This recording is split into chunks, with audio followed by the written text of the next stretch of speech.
السلام علیکم ورحمۃ اللہ وبرکاتہ۔ میرے محترم ناظرین، آج ہمارا موضوع صاحب نصاب عورتوں پر قربانی کا حکم ہے۔ جو عورت صاحب نصاب بن جائے تو اس پر قربانی واجب ہو جائے گی۔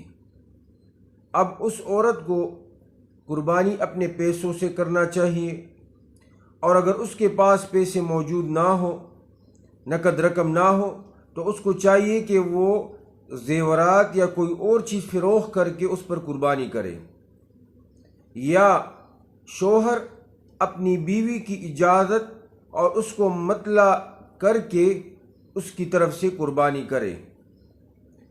اور اگر شوہر نے بیوی کی اجازت کے بغیر اور اس کو مطلع کیے بغیر قربانی ادا کی تو یہ قربانی واجب ادا نہ ہوئی۔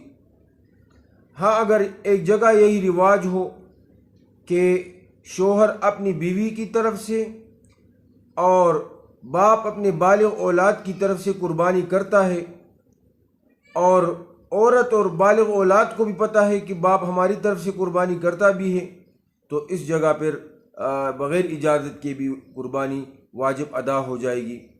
اور اگر یہ ایسا نہ ہو اور اجازت نہ ہو اور رواج بھی یہی نہ ہو تو پھر میرے عزیز دوستو، بغیر اجازت اور مطلع کیے بغیر قربانی ادا نہیں ہوتی۔